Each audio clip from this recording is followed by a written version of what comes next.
여호와의 말씀이 내게 임하여 이르시되 인자야 포도나무가 모든 나무보다 나은 것이 무엇이랴. 숲속의 여러 나무 가운데 있는 그 포도나무 가지가 나은 것이 무엇이랴. 그 나무를 가지고 무엇을 제조할 수 있겠느냐.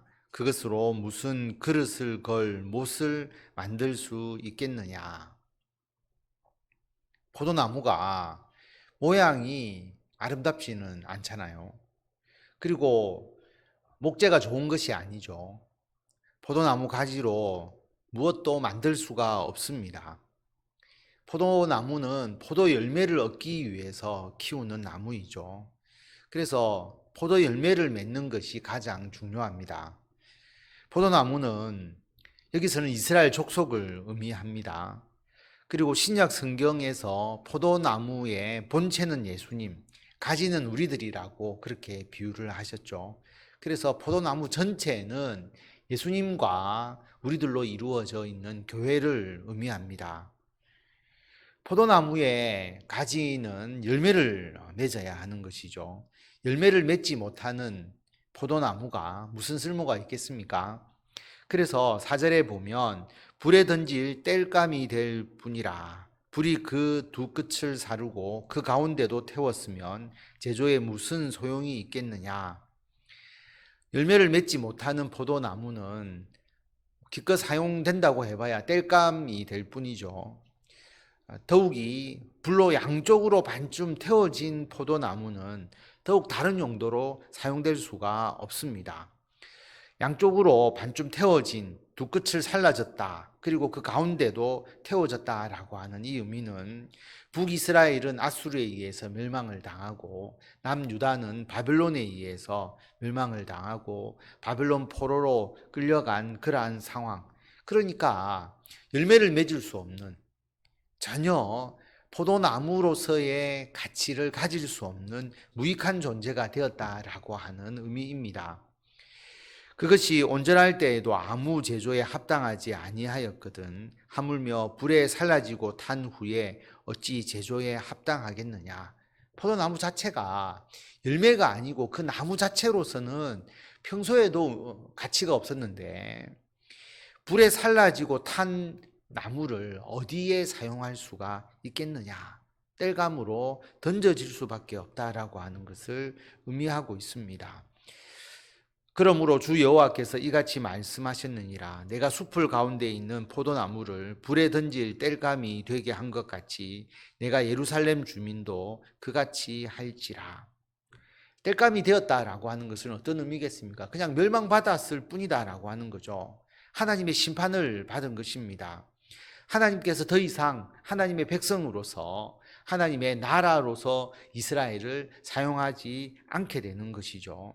그래서 내가 예루살렘 주민도 그같이 할 것이다. 무익한 존재로서, 의미가 없는 존재로서 그렇게 되어버린다라고 하는 것을 말씀합니다.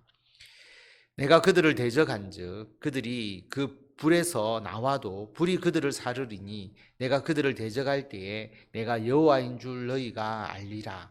하나님께서 이스라엘을 심판하시기로 작정하신 것이죠. 포도나무를 땔감으로 던지겠다라고 생각을 하셨습니다. 그래서 그 포도나무가 그 불에서 나온다 할지라도 불이 그들을 사를 것이다. 다시 말하면 하나님께서 심판을 작정을 하셨는데 그 심판을 피하려고 인간적으로 여러 가지 노력을 기울여 봐야 아무 소용이 없다라고 하는 겁니다. 그럼 어떻게 해야 할까요?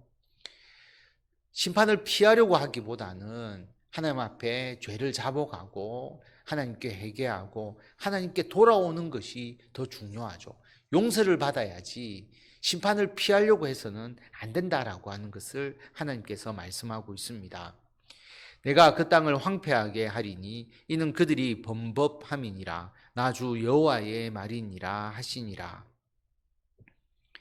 하나님의 백성은 하나님의 말씀을 준행해야 하지 않습니까? 하나님의 나라는 하나님의 말씀에 의해서 다스려지고 움직이는 나라가 하나님의 나라입니다. 그런데 하나님의 법을 어기니까 당연히 심판을 받게 됩니다. 포도나무가 열매를 맺어야 하는데 열매를 맺지 못하니까 땔감으로 던져진다라고 하는 것입니다. 그러면 열매를 맺는다는 게 어떤 의미이겠습니까? 하나님의 말씀을 듣고 하나님의 뜻에 합당한 삶을 살아나가는 것이 열매이죠. 열매는 우리가 살아가는 그 삶 자체를 의미합니다. 우리의 삶이 하나님과 늘 동행하는 삶이 되어야 합니다. 그래서 우리는 포도나무로서 열매를 풍성히 맺어야 한다라고 하는 것이죠. 그러면 어떻게 우리가 포도나무로서 열매를 맺을 수 있느냐? 그 답은 요한복음 15장에 이미 다 나와 있습니다. 우리가 예수님께 붙어 있기만 하면, 가지가 포도나무에 붙어 있기만 하면 그 가지는 열매를 맺게 된다라고 말씀을 합니다. 농부이신 하나님께서 열매 맺는 가지는 더 열매를 맺게 해주시고, 열매 맺지 않는 가지는 꺾어서 불에 던져 버리시는 것이죠. 하나님께서 갖고 나갑니다. 그래서 우리는 예수님께 붙어 있어야 된다. 예수님과 늘 함께 동행하는 삶, 예수님의 말씀을 묵상하고 예수님의 말씀대로 살아가는 그러한 우리들의 삶이 되어야 하는 것입니다. 그래서 예수님이 우리 안에, 우리가 예수님 안에 거하면 우리는 열매를 많이 맺게 됩니다. 열매를 맺지 않으면 사람들이 모아다가 불에 던져 살라 버리는 것처럼 우리는 하나님의 심판을 피할 수가 없는 것입니다. 우리가 예수님 안에, 예수님의 말씀이 우리 안에 거하면 우리가 열매를 많이 맺게 되고 하나님께 영광이 되고, 그리고 우리는 예수님의 제자가 된다라고 예수님께서 요한복음 15장에서 말씀을 하셨습니다. 예수님을 믿는 제자로서 우리가 주님께서 주시는 은총을 풍성하게 받아 누리는 우리 성도 여러분이 다 되시기를 바랍니다.